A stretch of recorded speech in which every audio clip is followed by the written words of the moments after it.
नमस्कार दोस्तों, मैं डॉक्टर आकाश कोटनाला।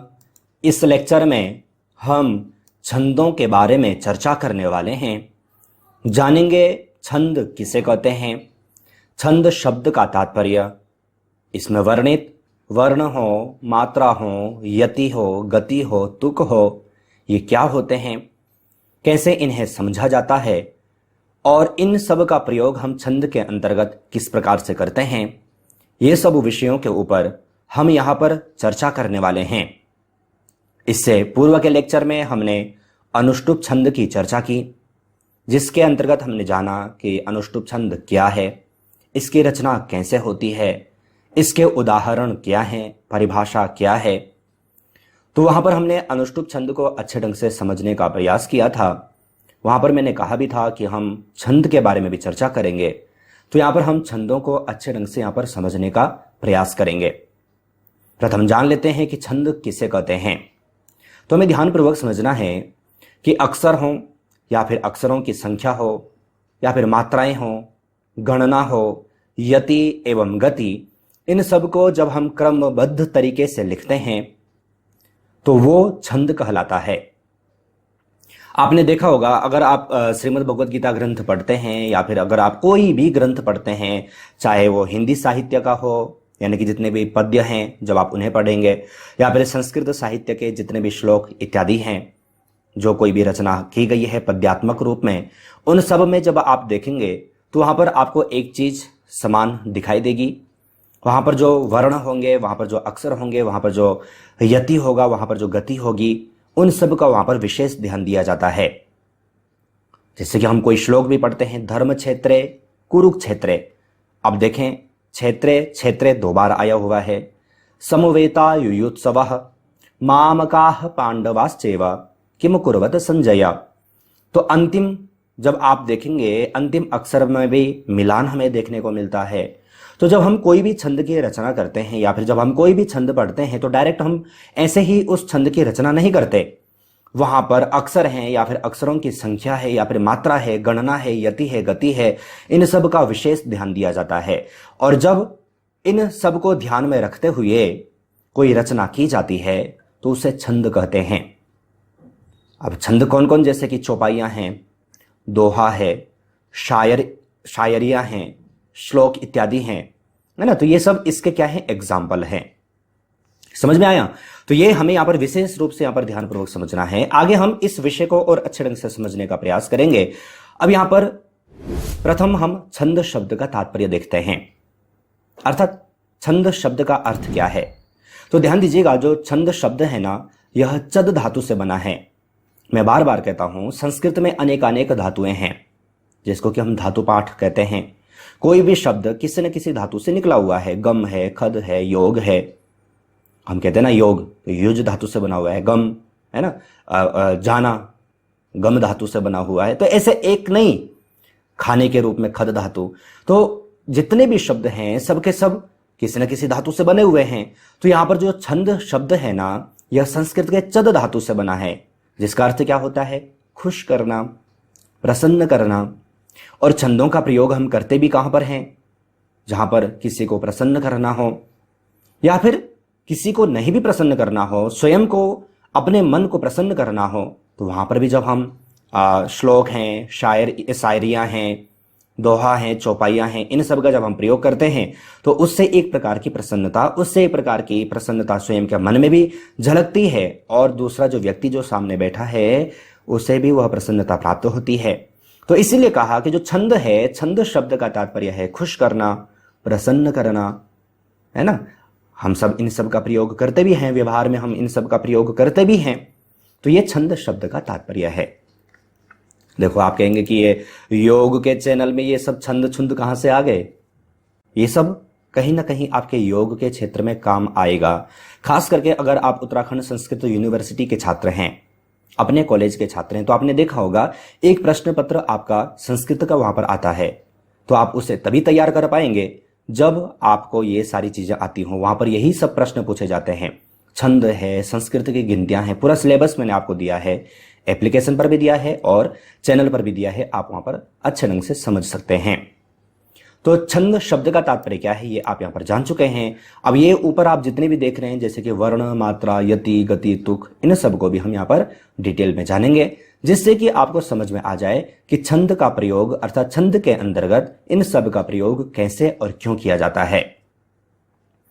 अब देखें वर्ण और मात्राएं। वर्ण और मात्राएं क्या हैं?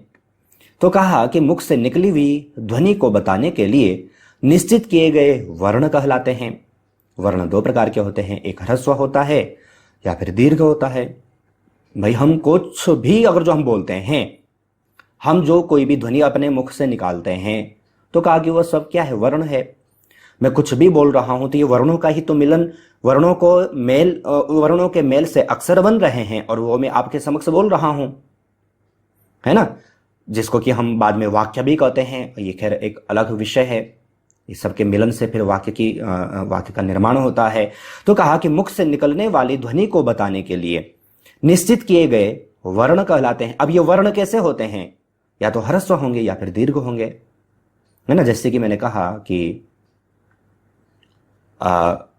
वह व्यक्ति वहां गया, तो गया में य में आ की मात्रा है तो क्या है? दीर्घ है, गुरु है। लेकिन हम कहें कि वह व्यक्ति, अब यहां पर क्या है? व्यक्ति में इकार है लेकिन कैसा है? ह्रस्व है। अब यही व्यक्ति, अगर जो मैं कहूं कि व्यक्ति, तो व्यक्ति कैसे हो जाएगा? दीर्घ हो जाएगा, यानी कि गुरु हो जाएगा, है ना। मैं कहूं कि राम, तो राम कैसा है? अकार है यानी कि ह्रस्व है। लेकिन मैं कहूं रामा, तो रामा कैसा हो जाएगा? दीर्घ हो जाएगा, गुरु हो जाएगा। तो हम अपने मुख से या फिर दीर्घ ही शब्दों का प्रयोग करते हैं या फिर गुरु। वो ई भी हो सकता है, ई कारांत भी हो सकता है, उकार भी हो सकता है, ऊ कारांत भी हो सकता है ना। तो इस प्रकार से आपको यहां पर यह समझना है। देखो, अगर यहां पर कोई भी डाउट अगर आपके मन में आता है, यहां पर अगर जितना समझ में नहीं आ रहा है, तो आप वीडियो पर कमेंट कर सकते हैं। मैं इससे संबंधित अलग से लेक्चर आपको चैनल पर दे दूंगा। अब यहां पर वर्ण और मात्राएं क्या है ये आप जान चुके हैं। गति के बारे में देखें, गति क्या है? तो मैं ध्यानपूर्वक समझना है कि छंदों को पढ़ते समय जो एक प्रकार का जो लय होता है इसे गति कहते हैं। आप कहेंगे कैसे?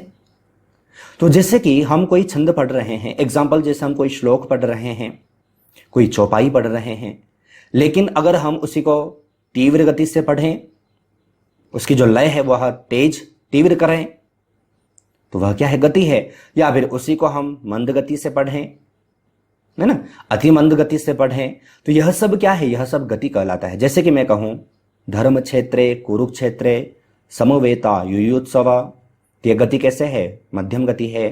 अब मैं कहूं धर्म क्षेत्रे कुरुक्षेत्रे समवेता युयुत्सव मामका पांडवाश्चैव किम कुर्वत संजय, अब यह गति कैसे है?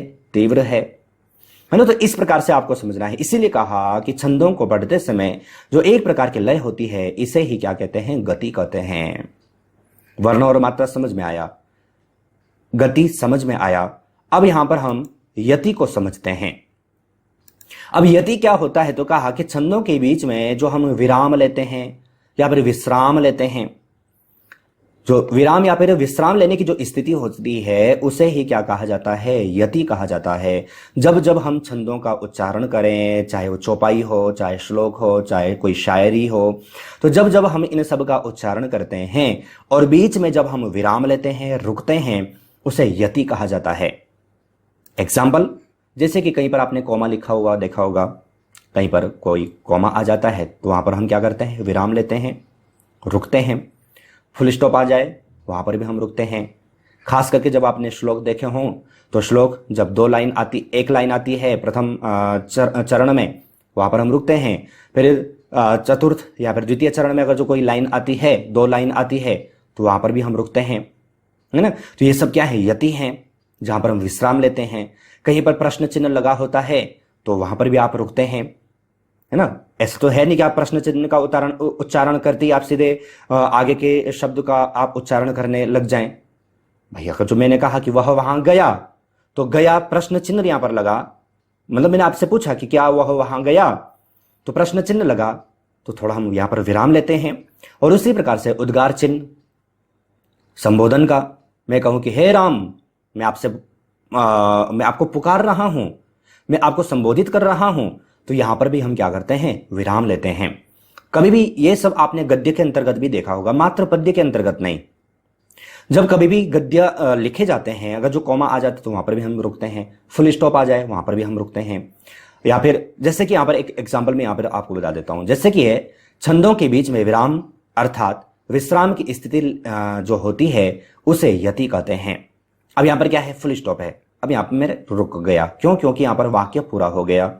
अब अगला वाक्य क्या है इसके लिए, है ना। अब यहां पर जैसे कि कॉमा हो तो फिर हम थोड़ा सा रुकेंगे, फुल स्टॉप हो, या फिर जब अब श्लोकों में हम देखते हैं दो फुल स्टॉप होते हैं, प्रश्नवाचक चिन्ह होता है, उद्गार चिन्ह होता है ना, यानी कि संबोधन का चिन्ह होता है। तो इन सब चिन्हों के अंतर्गत हम रुकते हैं। तो ये जो रुकना है, जो ये विश्राम लेने की जो स्थिति है, इसे क्या कहा जाता है, यति कहा जाता है। देखो आप कहेंगे कि ये सब का प्रयोग हमें कहां करना है। आगे जब आप छंद पढ़ेंगे ना, अनुष्टुप हो, इंद्र वज्रा हो, उपेंद्र वज्रा हो, जब आप इन सब छंदों को पढ़ेंगे ना तो वहां पर इन सब का प्रयोग किया जाएगा, तब आपको ये समझ में आएगा।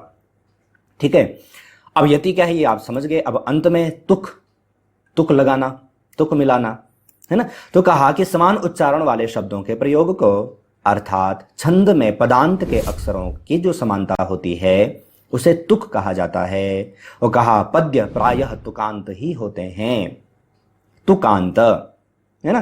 कहा कि जो पद के अंत में जो शब्दों की जो समानता होती है ना, जैसे कि कोई भी हम श्लोक पढ़ते हैं, कोई भी हम शायरी पढ़ते हैं, कोई भी हम दोहा पढ़ते हैं, है ना, तो वहां सभी के अंत में आप देखेंगे कि जो अक्षर हैं, अक्षरों का मिलान होता है।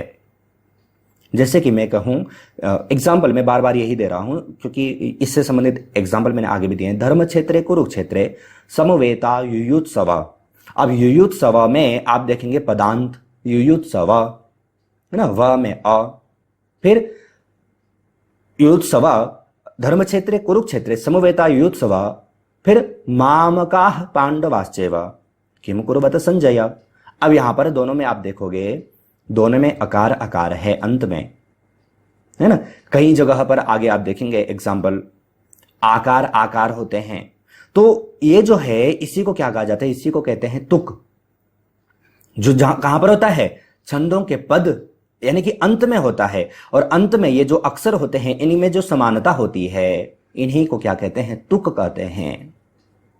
अब इन सब का प्रयोग हम आगे देखेंगे। और कहा भी है कि पद्य प्रायः कैसे होते हैं, तुकांत होते हैं। जितने भी हम पद्य पढ़ें, गद्य और पद्य आपको मालूम होना चाहिए, तो जितने भी पद्य होते हैं वो सब कैसे होते हैं, तुकांत होते हैं।